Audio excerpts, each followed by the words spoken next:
Bonjour à tous et à toutes, bienvenue sur les chaînes parlementaires LCPAN et Public Sénat, les chaînes parlementaires où vous allez vivre cet après-midi l'événement politique de cette journée avec le congrès du Front National qui se déroule à Lyon depuis hier.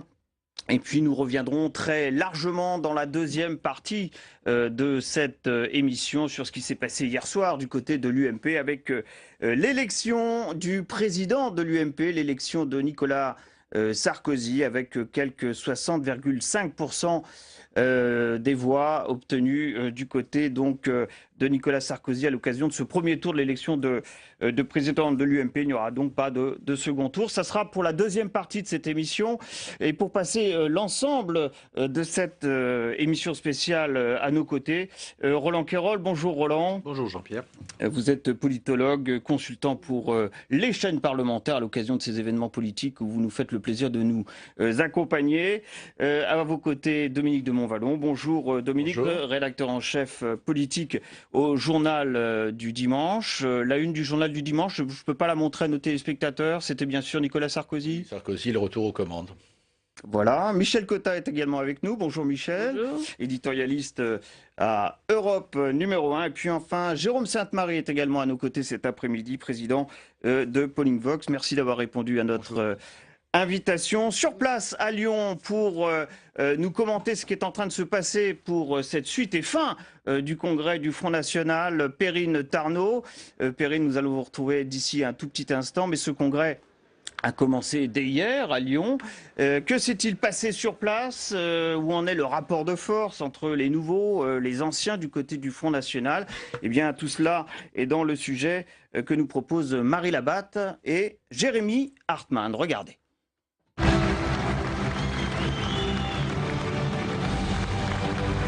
Ils sont en ordre de bataille pour 2017.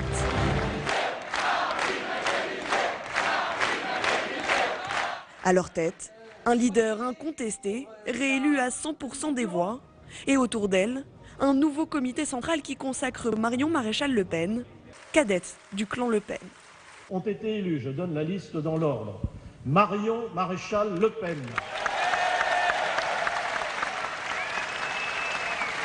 Chaque génération apporte son combattant politique, mais ça, ce sont les adhérents qui le décident.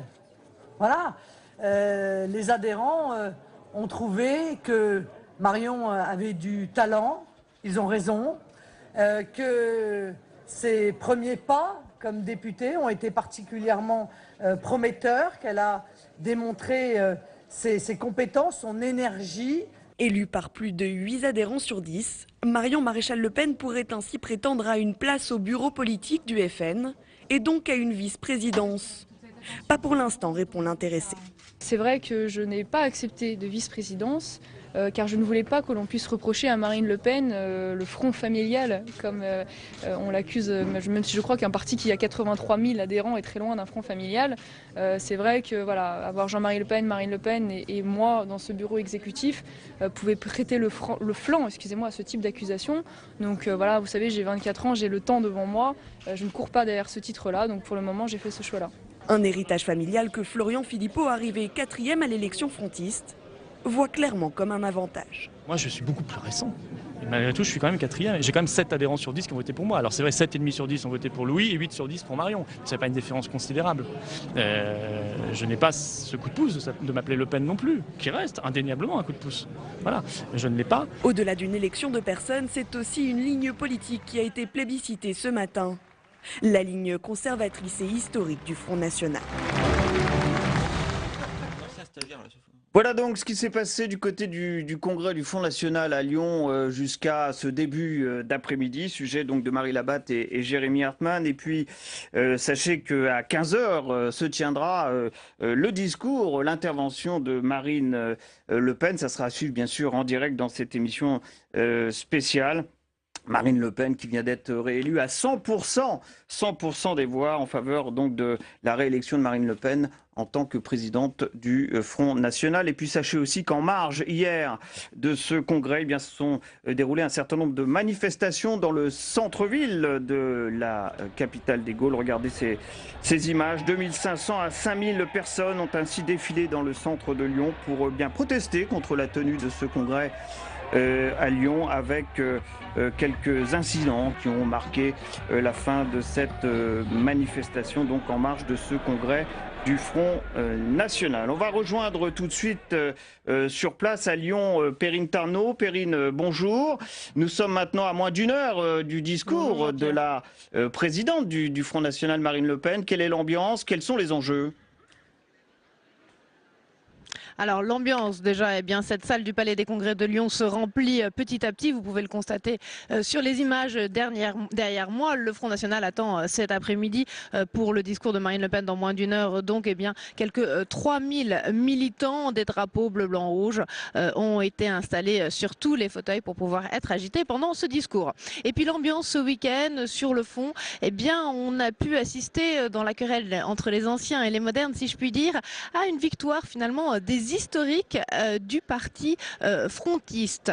Ce qui semble l'emporter, eh bien, c'est quand même un retour aux fondamentaux, aux thèmes chers du Front National, l'immigration bien sûr en tête. C'était très marquant, très frappant hier lors du discours du leader nationaliste néerlandais Geert Wilders, qui était invité par Marine Le Pen à venir s'exprimer devant le Front National. Eh bien, son discours très anti-immigré a été ovationné à plusieurs reprises ici par les militants du Front National. Et puis querelle des anciens et des modernes, je disais, avec un Jean-Marie Le Pen sur lequel il faut encore compter au sein du Front National.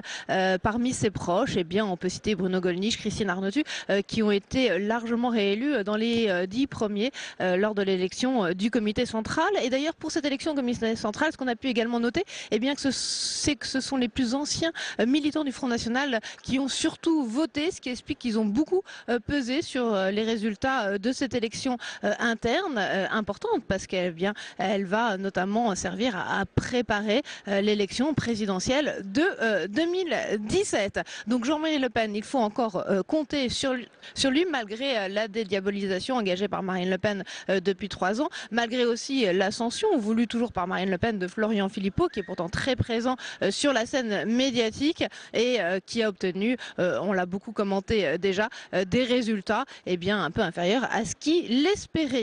Et puis d'ailleurs, Jean-Marie Le Pen l'a rappelé lors de son discours hier, le Front National, c'est 60 campagnes électorales, et sur ces 60 campagnes, c'est beaucoup lui qui a pesé. Il faudra encore compter sur lui, Jean-Pierre. Merci beaucoup, Perrine. À tout à l'heure. On vous retrouvera bien sûr à Lyon, là où se déroule ce congrès du Front National, autrement dit au Palais des Congrès à Lyon. Je vous rappelle qu'à 15h, ça sera le discours de Marine Le Pen. Ça sera bien sûr à suivre en direct dans cette émission spéciale. Roland Quérol, on a beaucoup dit que ce congrès n'avait aucun enjeu.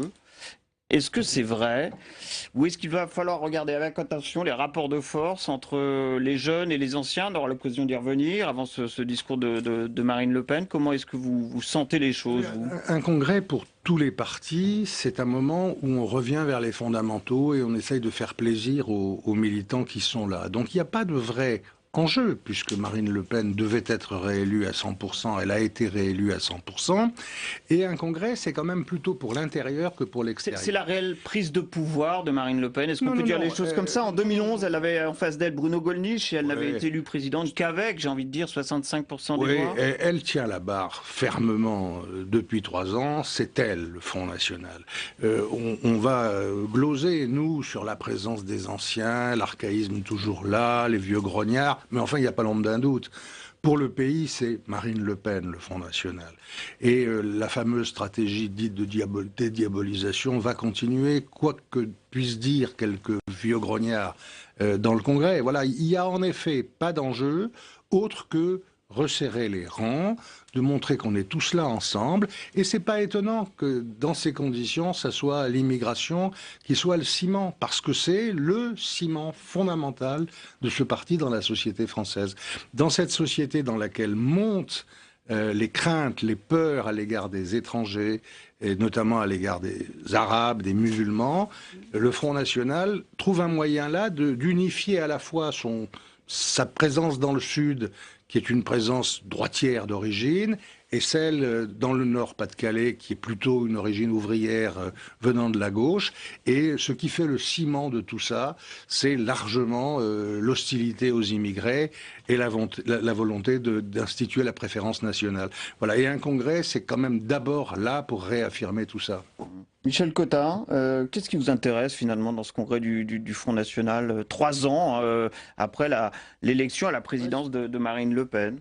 Je dirais que c'est quand même c'est quand même passé des choses le depuis. travail formidable de dédiabolisation qu'elle a tout à fait réussi, malgré de temps en temps quand même l'intervention comme ça, mi-figue, mi-raisin de son père, qui quand même n'a pas raté une occasion de dire d'abord qu'il était toujours là, qu'il fallait toujours compter avec lui, et ensuite... D'ailleurs, on va le vérifier parce qu'on va écouter le discours de Jean-Marie Le Pen qu'il a prononcé hier dans un instant. Il a toujours quelques mots connotés à l'égard de sa fille.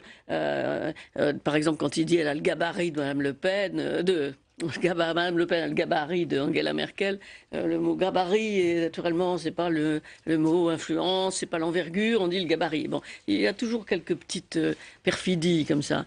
Mais moi, ce qui m'intéresse, c'est de voir effectivement la différence entre le FN du Nord et le FN du Midi. Ouais. Je crois que le FN du Nord est incarné par Florian Philippot, que le FN du Midi est incarné par Marion Maréchal Le Pen, et que c'est moins une querelle des anciens et des modernes, puisqu'on retrouve quand même Marion Maréchal Le Pen plus proche de son grand-père que de Florian Philippot, c'est plutôt le Nord et le Sud.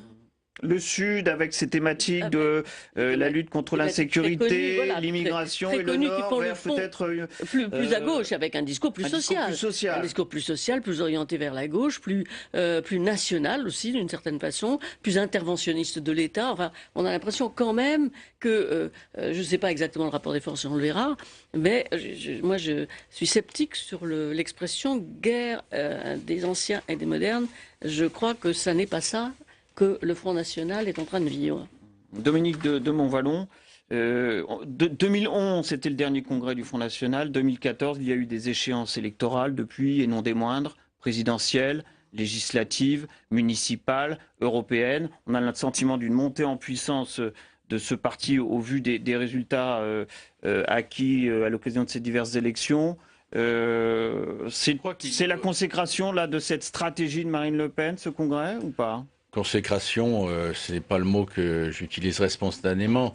Moi, je crois qu'il y a tous les éléments au sein du Front National pour que des divisions surgissent et même s'amplifient. Mais il y a un élément fédérateur.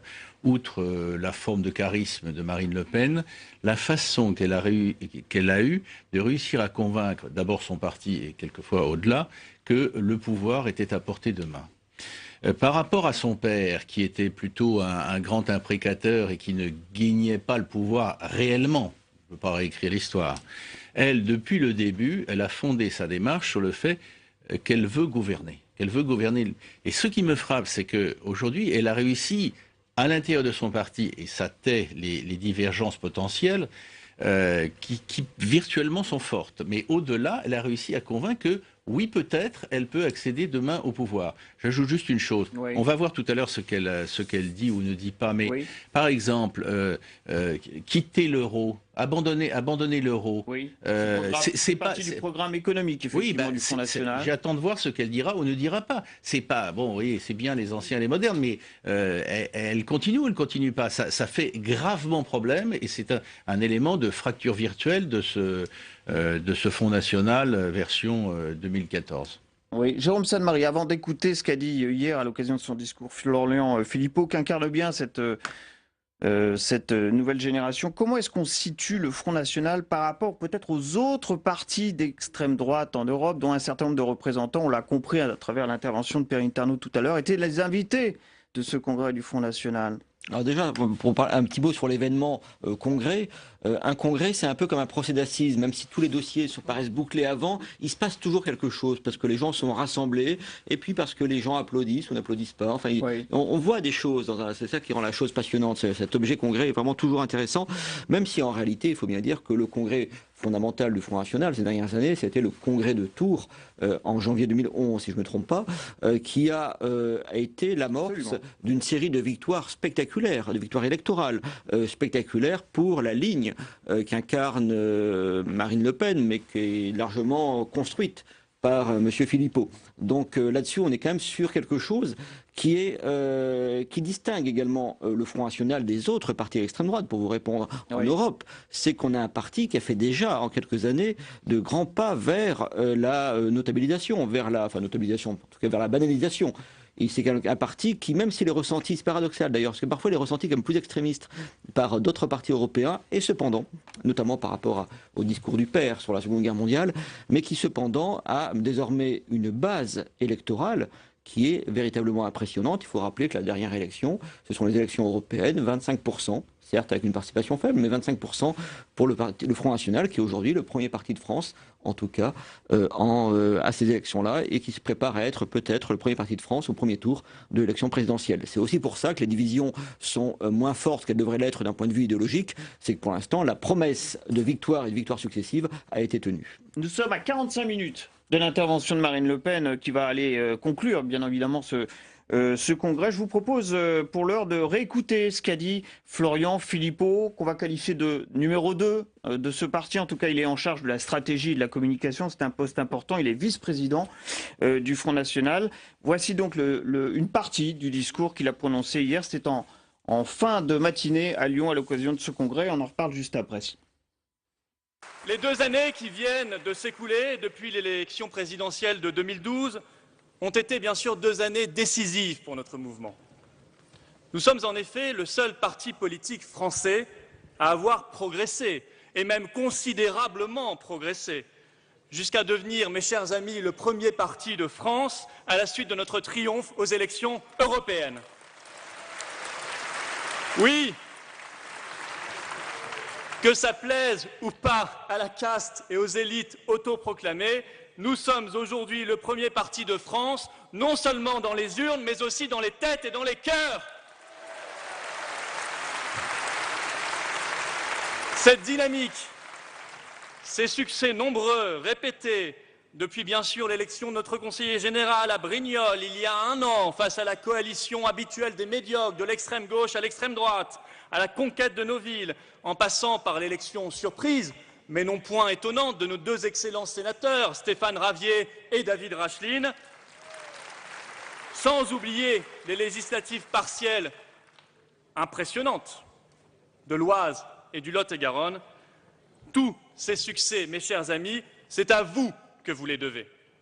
C'est grâce à votre travail, au travail passionné et acharné de tous les militants de notre mouvement, les plus anciens comme les plus nouveaux, grâce à cette chaleur de corps et d'esprit qui vous anime en permanence, y compris et peut-être surtout en dehors des périodes électorales, que nous en sommes là aujourd'hui.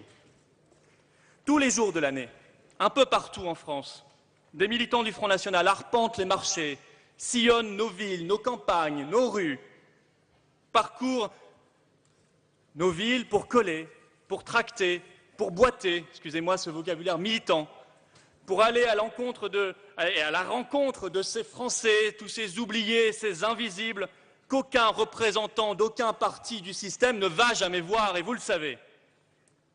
Il est sans doute là le secret de notre succès et de notre implantation locale, l'investissement humain, sur lequel a su miser avec brio notre secrétaire général Steve Briouat, et qu'a su raviver comme jamais, même à Paris, terre de mission s'il en est, Vallerand-Saint-Just, qui incarne aujourd'hui notre retour en force dans les grandes villes. Un investissement qui ne dépend de rien d'autre que de la volonté et de la force de nos convictions. Car oui, mes chers amis, au Front National, venez comme vous êtes, mais venez comme vous êtes patriotes. Venez comme vous aimez la France, venez avec votre amour de la France, venez avec cette idée qui est la nôtre, que la France a non seulement bien sûr un glorieux passé, qui ne justifie et n'autorise aucune repentance, et j'aimerais qu'on cesse les politiques de repentance. Mais nous savons surtout et aussi que la France a un brillant avenir qui reste à écrire, et que l'avenir n'est pas celui que l'UMPS veut dessiner pour nous. en parallèle à cette action spontanée de nos militants, de nos dizaines de milliers de militants, tout l'appareil du Front National s'est mis en branle pour répondre aux besoins, aux profonds besoins de France, cette soif de France exprimée par nos compatriotes. C'est dans cet esprit qu'avec ma vice-présidence, nous avons multiplié les collectifs, les prises de contact avec la société civile, ce travail intense, riche en relations humaines.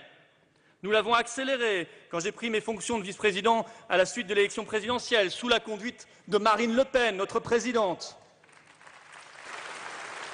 D'autres collectifs viendront, notamment très attendus. Je crois qu'il y a une table ronde déjà demain sur le sujet, sur l'environnement et l'écologie, parce qu'il n'est pas question de laisser la question de la nature, de sa préservation, qui nous tient à cœur, à ces faux écolos que sont les Verts, à ces escrocs politiques que sont les Verts, qui n'ont pour seule conception de l'écologie que plus de taxes et plus de normes, et que de taper en permanence sur l'automobiliste parce que lui non plus ne dit rien et que c'est la vache à lait des gouvernements.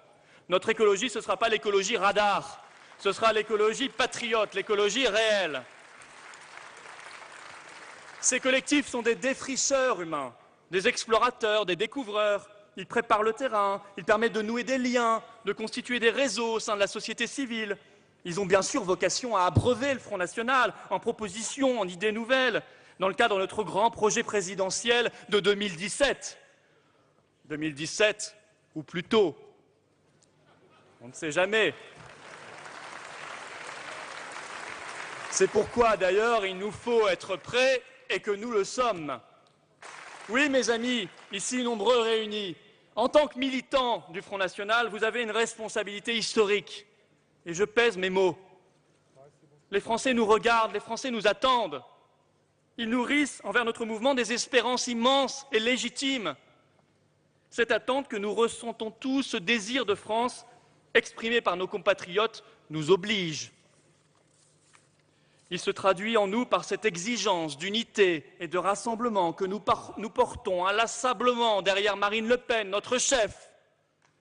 C'est ce devoir d'ouverture aux mouvements patriotes qui existent et qui, s'ils sont sincères, tôt ou tard finiront par nous rejoindre, s'ils sont sincères. C'est ce devoir de responsabilité et donc de respectabilité qui nous incite à montrer aux Français, comme nous le faisons actuellement dans nos villes et demain dans nos régions, notre aptitude à gouverner. Et permettez-moi d'en profiter pour saluer ici le travail remarquable de nos maires et de nos équipes municipales qui font un travail formidable dans des conditions pas faciles et toujours sous la loupe, pas très bienveillante, des observateurs divers et variés. Et je vous annonce, mes chers amis, que nous allons gagner des régions l'an prochain. Et nous pourrons démontrer ce dont nous sommes capables de faire. Il est des circonstances exceptionnelles dans l'histoire de France qui ne se reproduisent pas forcément. La fenêtre qui s'est ouverte en 2012 ne doit pas se refermer en 2017, et elle ne se refermera pas. Nous passerons, j'en suis convaincu, si telle est la volonté profonde du peuple français, et par conséquent, si telle est votre volonté. Vous êtes, vous, militants du Front National, l'avant-garde de la République, la première force de ce corps citoyen qui unit dans l'amour de notre pays l'ensemble des Français. Vous n'avez pas à baisser les yeux, jamais, parce que c'est vous qui avez raison. C'est vous qui aimez votre pays. Eux, ils ne l'aiment pas. Eux, ils voudraient le voir disparaître. Vous voulez le voir vivre. Vous voulez le voir revivre. Vous voulez le voir renaître. Eh bien, continuez à être tête haute avec vos convictions et vos idées, parce que nous sommes maintenant presque au bout. Alors que Marine est aux portes de l'Élysée, qui pourrait croire ces fadaises médiatiques, ces pièges, qui seront de plus en plus nombreux, qu'on nous tend, et je vous préviens, de prétendues divisions ou de remise en cause. Nous en rions, tellement c'est comique, mes chers amis, et je crois qu'il faut en rire. Notre unité, derrière Marine, a été, est et sera demain notre force. Tous derrière Marine, tous derrière la France, c'est notre conviction profonde, notre seule conviction, et aucun discours, aucune perfidie ne nous fera douter, ne nous fera dévier. Le Front National, c'est l'inverse de la division et de la dispersion. On laisse ça aux autres, ça leur va très bien. Ici, il n'y a évidemment pas de place aux stratégies personnelles qui minent la vie interne des partis de l'UMPS, desquels, sur ce point aussi, nous nous démarquons pour notre plus grand bonheur et pour le plus grand bonheur des Français. Entre l'effondrement politique et morale d'un pouvoir socialiste discrédité, plus bas que jamais. Il va finir par trouver du pétrole ou du gaz de schiste. Plus préoccupé par ses frites, ses bistrots et ses cravates, je parle du président de la République, que par le sort des Français. Entre le bain sang de l'UMP, ça commence dès ce soir, ça reprend le plus belle dès ce soir. Ce retour raté de Nicolas Sarkozy et ce retour daté d'Alain Juppé, eh bien il y a nous, les patriotes, les gens sérieux, attachés à la France, éternellement attachés à la France. Nous devons sans cesse garder à l'esprit qu'on ne se bat pas pour nous, mais pour la France, pour les Français. Alors tous au travail, tous à l'action, derrière et pour Marine. C'est notre obligation et notre devoir et notre honneur. Derrière et pour la France. La route vers le pouvoir n'est plus si longue. Les prochaines échéances électorales, les départementales en mars, puis les régionales en décembre 2015, constitueront pour nous le dernier tremplin avant l'accession au pouvoir véritable. Les Français nous regardent, les Français vous regardent. Nous n'avons pas le droit de les décevoir, nous n'allons pas les décevoir. Vive le Front National, vive la République, vive la France!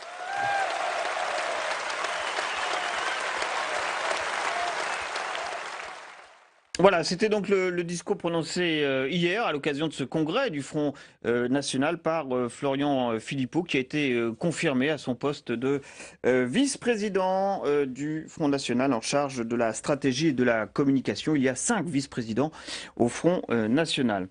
Vous allez commenter à nous conter ce qu'a été cette intervention de Florian Philippot. Je vous propose tout de suite de rejoindre Perrine Tarnot qui est en direct depuis Lyon. Elle est aux côtés de Pascal Perrineau, professeur de sciences politiques qui lui aussi est présent sur place aujourd'hui. Oui, Jean-Pierre, effectivement, je suis avec Pascal Perrineau qui a passé tout le week-end ici à ce congrès du Front National. Pascal Perrineau, bonjour, merci d'être avec nous en direct. Qu'est-ce que vous retenez de ces 2 jours d'observation ? Il s'agissait pour la présidente du Front National surtout d'organiser un congrès dans lequel il n'y ait pas de vague. D'une certaine manière, cet objectif-là est réussi. L'affrontement, si affrontement il y a, entre Florian Philippot et Marion Le Pen n'a pas tourné vinaigre.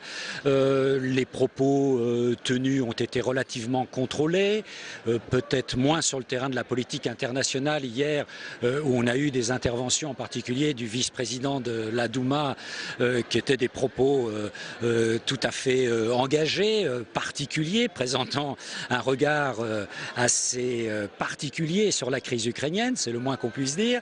Mais à part ça, au fond, il n'y a pas eu de pas de côté. Cependant, tout reste à faire.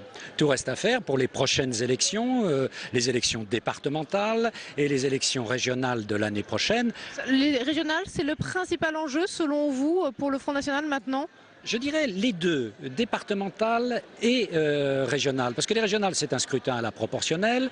Les départementales, c'est un scrutin d'une nature différente dans cette vieille collectivité territoriale qu'est le département, où là, on peut faire la preuve d'être ou non un parti de pouvoir. Et donc, ça va être une certaine épreuve de réalité pour le parti de Marine Le Pen, parce qu'au fond, les dernières européennes, en effet, c'est le premier électorat en France, de manière claire, mais dans une élection qui, aux yeux des Français, n'est pas une véritable élection distributrice de pouvoir. Donc j'allais dire, les choses sérieuses commencent maintenant. Et là, Marine Le Pen a réussi à faire un attelage entre la tradition et le renouveau, relativement équilibré, mais elle s'est adressée au petit peuple des militants, des adhérents. Ce parti, c'est, selon le Front National, 98 000 adhérents. Ce ne sont pas les millions d'électeurs. Maintenant, il va falloir développer un discours en direction d'un électorat et qui est un électorat de plus en plus composite. Dernière question, Marine Le Pen reste la leader incontestée du Front National. Selon vous, sa stratégie est confortée par ce congrès ? Oui, sa stratégie est confortée, elle n'a pas d'ennui majeur à attendre en interne. Les sensibilités s'expriment, on les a vues dans ces 2 jours de congrès, mais elle reste maître à bord. Elle n'a pas créé non plus de clivage. Jean-Marie Le Pen reste dans le paysage, les fidèles du président d'honneur restent dans le paysage. Le renouveau est distillé à dose homéopathique dans le comité central, dans le bureau exécutif, dans le bureau politique. Donc voilà. pas. Mais maintenant, on sait très bien qu'un grand leader ne peut pas simplement s'adresser au monde tout petit des partis en France. Il doit s'adresser aux électeurs et c'est là où les difficultés commencent. Merci beaucoup Pascal Perrineau d'avoir été en direct à notre micro et on écoutera bien sûr tout à l'heure en direct à 15h le discours de Marine Le Pen. Oui, tout à fait, Perrine. À plus tard, depuis Lyon, bien sûr, où se tient ce congrès du Front National. On a écouté Florian Philippot, on a écouté aussi ce qu'a dit Pascal Perrineau il y a un instant sur notre antenne. On l'a dit, Florian Philippot, c'est cette nouvelle génération ex-chevènementiste qui devient numéro 2 du Front National depuis environ 2011. Et puis on utilise les termes de diabolisation, banalisation, normalisation depuis justement l'arrivée de Marine Le Pen à la tête de ce parti et de Florian Philippot à ses côtés. Si on fait une étude comparée entre l'avant et l'après Marine Le Pen, est-ce qu'on peut réellement parler aujourd'hui d'une normalisation, d'une dédiabolisation, ou est-ce qu'on est là dans la façade, ou est-ce que ça correspond à une réalité aujourd'hui sur l'échiquier politique français? Écoutez, s'il y en a un qui symbolise sans doute ça, c'est Florian Philippot. C'est quelqu'un qui, en effet, change un petit peu la donne idéologique par rapport à l'extrême droite traditionnelle française, à laquelle Marine Le Pen se raccroche encore beaucoup dans son discours. Lui, c'est une espèce de curieux mélange d'étatisme gaullien, de référence d'ailleurs à la Croix de Lorraine, et de social. Et ces deux choses ne vont pas de soi dans une assemblée militante du Front National. Nous l'avons vu là. Il parle, il essaye d'aller chercher la salle, il enfle le ton pour se faire applaudir, et les applaudissements restent maigrelés. On le respecte. On sait que c'est lui qui organise tout ça. On sait qu'il est absolument comme deux doigts de la main avec Marine Le Pen. Je crois que les militants sont fiers d'avoir un énarque capable d'organiser les choses avec talent. Il n'y a pas de sympathie profonde réelle et il n'y a pas de communion idéologique profonde avec ce qu'il dit. Donc il est dans une position un peu particulière de l'apparatchik en chef, du grand organisateur, mais qui... En plus, il n'a pas un talent d'orateur phénoménal, mais qui n'arrive pas à toucher réellement les reins et les cœurs des militants.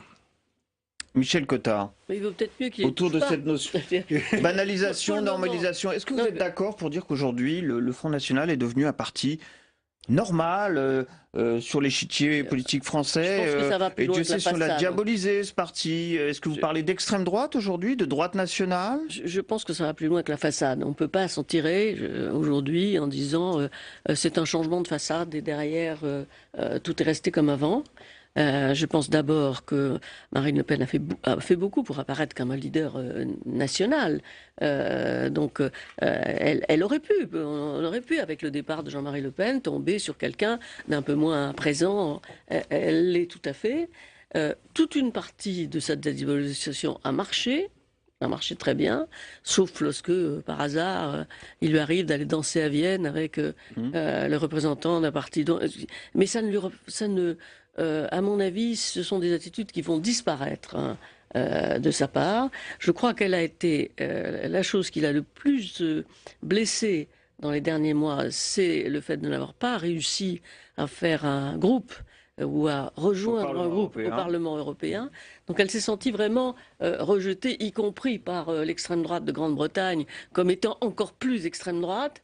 Et je pense qu'elle revient progressivement là-dessus, autant qu'elle le peut, et elle le fait avec assez d'habileté pour entendre d'un côté les arguments de Florian Philippot, qui est d'instiller un petit peu effectivement de populisme de gauche, j'allais dire, ou de populisme social dans sa démarche. Mais je pense qu'elle reste très sensible à la volonté de ne pas perdre sa clientèle habituelle et donc de ne pas aller trop loin. Elle parlera toujours d'immigration. Elle parlera toujours d'immigration. Elle parlera toujours des fondamentaux. Mais je trouve qu'elle arrive à distiller d'une manière habile le peu de choses qui font pour l'éloigner. Je ne dis pas progressivement, parce que je ne sais pas où ça ira, mais de l'éloigner pour le moment de l'extrême droite classique. Jean Sepmaret, est-ce que vous êtes d'accord avec ça? Oui, pour Florian. Enfin, je voudrais revenir sur la prestation de Florian Philippot, parce que je pense qu'il y a deux éléments qui expliquent le manque de chaleur, d'empathie de la salle par rapport à l'orateur. Qui était loin d'être remplie, la salle, d'ailleurs, on l'a vu sur ces images. Alors, la première chose, effectivement, comme l'a très justement dit Roland Quérol, c'est dire le fait que on est quand même dans l'identité politique personnelle de M. Philippot, qui d'ailleurs n'a pas été réellement chevènementiste, hein, contrairement à ce que l'on dit. Hein. Mais enfin bon, il appartient effectivement à un courant gaulliste, disons. Ses références sont très très différentes de celle de la salle à laquelle il s'adresse. Le Front National est quand même issu des combats perdus de la droite française pendant une certaine droite française pendant l'occupation, énormément pendant les combats coloniaux, pendant la guerre d'Algérie notamment, et on est sur ces choses-là qui sont totalement contradictoires par rapport à Florian Philippot, qui lui va effectivement à fonder les deux églises, va remettre des fleurs, une fleur de fleurs sur la tombe du général de Gaulle, ce qui est presque inconcevable à la fois pour les frontistes et pour les gaullistes. Donc voilà, on a cela. Puis il y a peut-être aussi un autre élément qui explique ce manque de contact, c'est qu'au-dessus de Florian Philippot, il y a un spectre qui rôde, c'est celui de Bruno Maigret. L'un était énarque, l'autre était, je crois, polytechnicien. Les deux avaient cette figure de grand technicien, d'avoir pris un peu aussi de l'emprise sur le chef, autrefois Jean-Marie Le Pen, maintenant Marine Le Pen. Tout ça fait que, déjà, Bruno Maigret était regardé par une partie des militants avec suspicion, mais après ce qui s'est passé en 1999, bien sûr, je pense que M. Philippot souffre également de cette figure très présente dans l'esprit des cadres du Front National. Rappelons-le, finit par créer son propre parti, une scission à l'intérieur du Front National qui aura coûté cher au Front National à l'époque. Dominique de Montvalon. D'abord, comme ça a été dit d'ailleurs, c'est que c'est clairement un médiocre orateur. Bon. Mais ne mésestimons pas cet homme qui a une influence absolument considérable auprès de Marine, je ne dis pas qu'on l'a fait, mais auprès de Marine Le Pen, et qui en matière stratégique pèse d'un poids considérable. Accessoirement, c'est le recordman absolu pour l'année 2014, qui n'est pas tout à fait terminé, mais on s'en rapproche, de présence devant les micros et caméras de la scène médiatique. Oui, derrière sa présidente Marine Le Pen. Non, je pense qu'il est devant. Non, il est derrière. J'ai vérifié, mais vous avez raison, il arrive juste derrière. Ce qui est déjà beaucoup pour un parti comme le Front National. Je suis d'accord avec vous. Ses présences sont plus épisodiques, mais elles me paraissent plus fréquentes, ça n'a aucune importance, il est très présent. Oui, tout à fait. Moi, ce qui me frappe dans ce qu'il dit, certes, on va attendre Marine Le Pen tout à l'heure, et il n'était pas chargé de donner la doxa, mais c'est la platitude du propos. Dans l'extrait qu'on a vu. C'est-à-dire qu'au fond, la phrase clé, c'est Marine, il le répète sans arrêt d'ailleurs, Marine Le Pen est aux portes de l'Élysée. Bon. Et c'est répétitif pour fédérer et calmer la troupe relativement hétéroclite qui fait la force aujourd'hui du Front National. Mais si vous voulez, il y a quelque chose d'amusant, c'est le concept qui méritait d'être approfondi de l'écologie patriote. On se demande ce que ça vient faire là-dedans. Et il y a une apostrophe, je n'ai pas tout pris en note, mais ça m'a frappé quand même, c'est nous les patriotes, nous les gens sérieux. Évidemment, avec le concept de gens sérieux, vous pouvez regrouper virtuellement, je veux dire virtuellement, un nombre considérable. Plus, je le prends au mot, plus en apparence Marine Le Pen et son équipe se rapprochent du pouvoir, plus le propos devient flou. Certes, je ne veux pas aller trop loin s'agissant de l'immigration, et puis d'abord on va l'entendre tout à l'heure, peut-être serais-je démenti. Sur l'immigration, mais c'est quand même... Il y a un moment où il va y avoir un problème. Ils ont marqué des points, ils ont progressé, ils aspirent à marquer encore des points sur le terrain électoral, mais je crois sentir, comme peut-être, une forme de flottement, au fond. Qu'est-ce que... Il s'agit idéologique. Il s'agit de ligne politique. Oui, il s'agit quand même, le moment venu, de pouvoir être en mesure de fédérer plus de 50% des Français. Son propos-là, en tout cas, ne me dément pas, mais ce n'était qu'un aspect de son discours. Alors, je vous propose maintenant d'écouter Jean-Marie Le Pen, bien sûr celui qui a créé le Front National. C'était au début des années 70, et c'est lui qui, comme par hasard, a ouvert ce congrès à Lyon. C'était hier, dans le milieu de la matinée. On l'écoute et on en parle bien sûr juste après. Et je vous rappelle qu'à 15h en direct, ce sera le discours de Marine Le Pen, présidente renouvelée à la tête du Front National. 15h donc en direct depuis ce congrès du Front National à Lyon. On écoute Jean-Marie Le Pen, c'était hier. Être et durer, c'est la devise d'un de nos plus illustres régiments de parachutistes. C'est aussi la philosophie d'action du Front National. On dit que les peuples sont passés, n'ont pas d'avenir. Il doit en être de même des partis politiques, c'est pourquoi je dois m'astreindre devant vous au fameux devoir de mémoire. Je le dois à tous ceux et toutes celles qui n'ont pas la chance d'être des nôtres dans ce 15e congrès et qui ont lutté et souffert pour construire et faire vivre le Front National.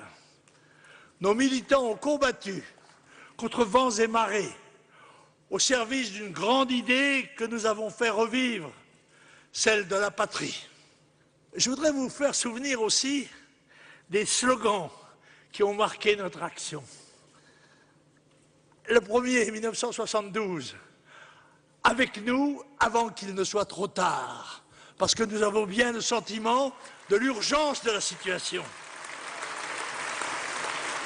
Tête haute et main propre. Celle qui m'est personnelle, j'aime mieux être battu sur mes idées qu'élu sur celles de mes adversaires. Non à l'arnaque européenne. 1 million d'immigrés, c'est 1 million de chômeurs en plus. La sécurité, première des libertés. Unis, les Français sont invincibles. Non à l'islamisme. Et le plus simple, le plus percutant, oui, la France.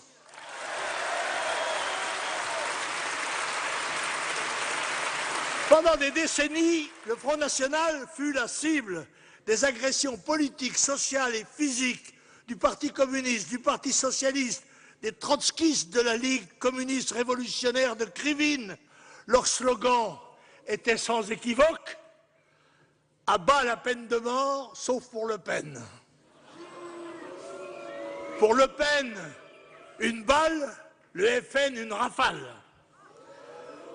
F comme fasciste, N comme nazi. Tout est clair. Appuyé par SOS Racisme, une création de l'Élysée.